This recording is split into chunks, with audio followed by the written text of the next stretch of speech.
A big thank you to Squarespace for sponsoring this week's video. If you need a website or a domain, go to squarespace.com/James for 10% off your first purchase.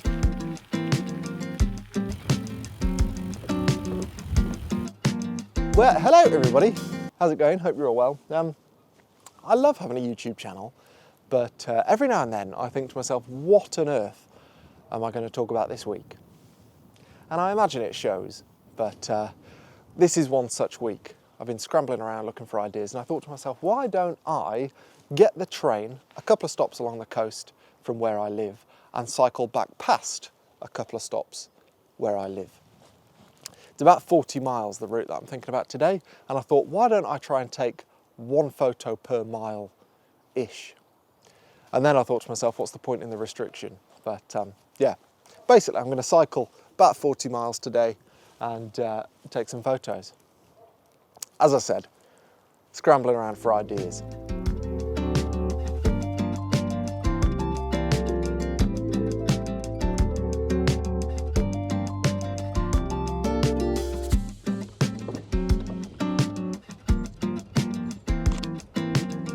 I don't know why, but I've developed a bit of an obsession with small boats. Very photogenic.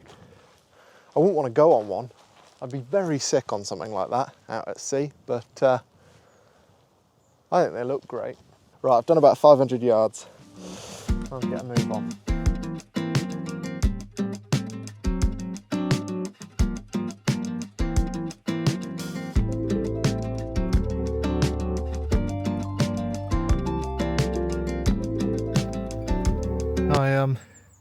I did make a friend, but he's wandering off. No, not interested. But I've stopped here because I love the shape of this tree line and how it interacts with that tree line and this house here. So yeah, that's why I've stopped here. We're in a tiny little village just outside of Bangor. Bangor is where I started this morning, and I'm going to head towards Rhyl is the plan for today. I live somewhere in the middle, and I'm going to stop at home for lunch and to pick up a GoPro, because I think that'd be useful for this video too. So I'll only have that for the second half. I don't think it's the end of the world.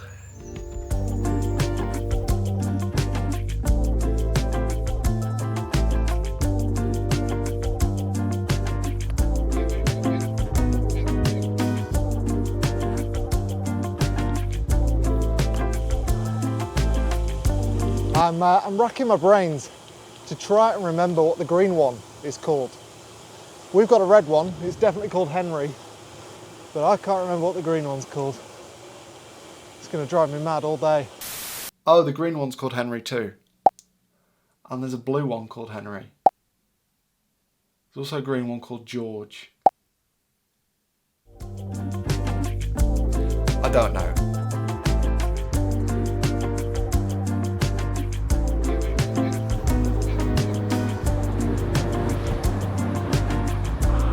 '30th of a second, waiting for an interesting car. That mini will do.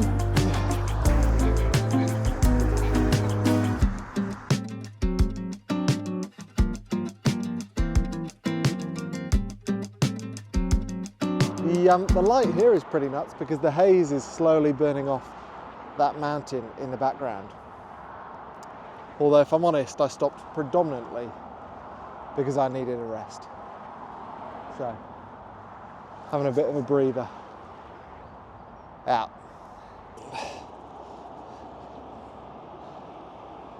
That looks good.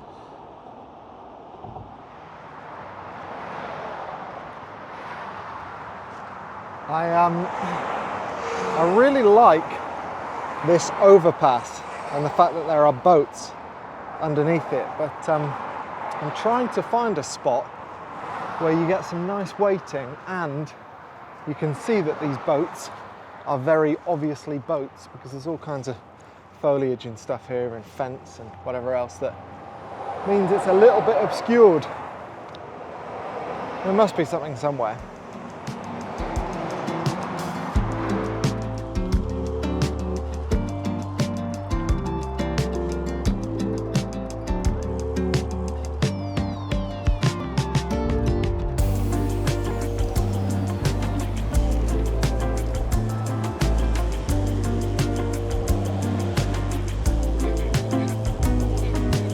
Well, that was a couple of weeks ago.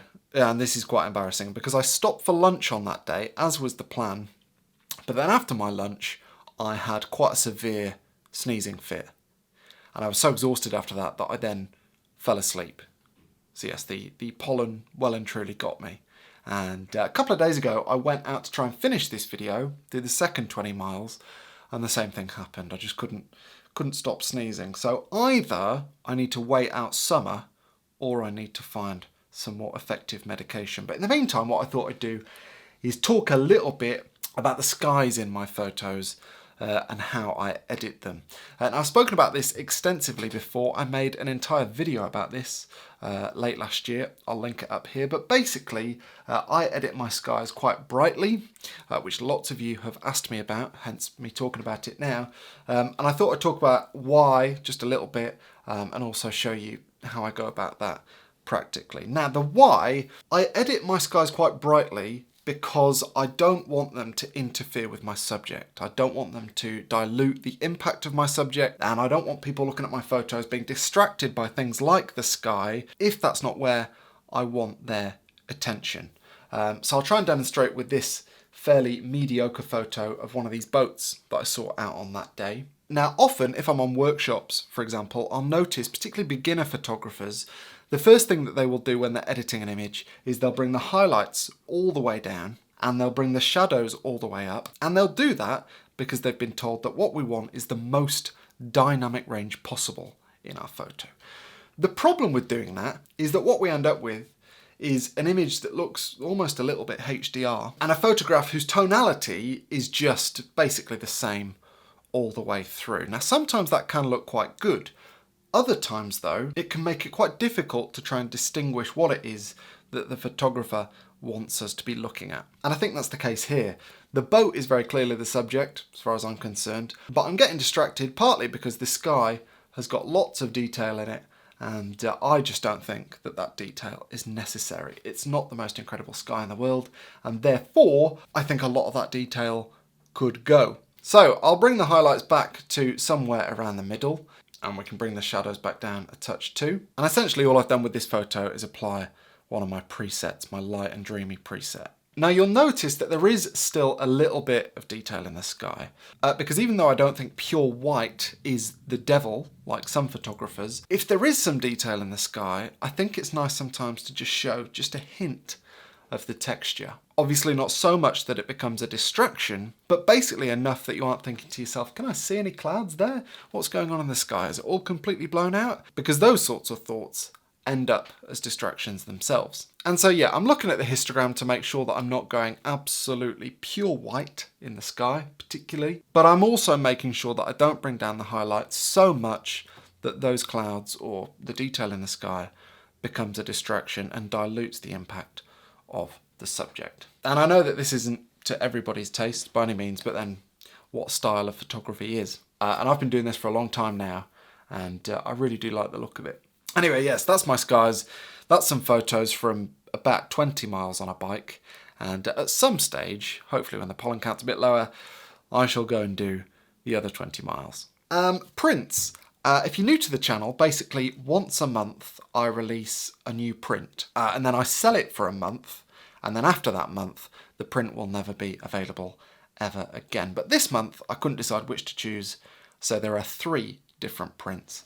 One from a very sleepy little village on the west coast of Ireland, which I shot in April, and that image makes me feel very calm with its nice bright sky. Another from Spain and my Calpe project, where I was trying to find a perspective of the rock out to sea in Calpe that also includes some of the elements around that rock, human elements. And the final one is this photo from Wales, one morning on Anglesey, one very calm morning last month. And hopefully you like one of those images enough to buy one, and if you do, thank you very much for your support. They're all available on my website. And speaking of my website, thank you to the sponsor of this week's video, Squarespace. Now, as I'm sure many of you know, Squarespace is what I've used for the last probably 7 or 8 years to basically run my entire business. I use it to show my portfolio, I use it for my online store, so that's where those new prints will live, as well as my presets, as well as my upcoming book. I use it to send newsletters out. I basically don't need to know a single line of code, and haven't had to in the 7 or 8 years that I've been using Squarespace. Uploading images, playing around with text, basically if I can do it,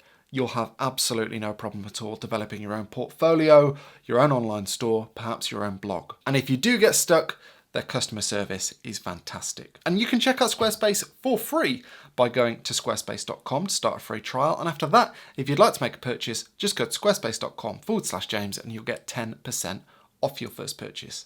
So a big thank you to Squarespace for their continued support. And yeah, I will see you next week when hopefully either it's raining, and I don't like saying that, but yeah, either hopefully it's raining or I have found some better medication. Probably that one, actually. Yeah, I don't know why I didn't say that first.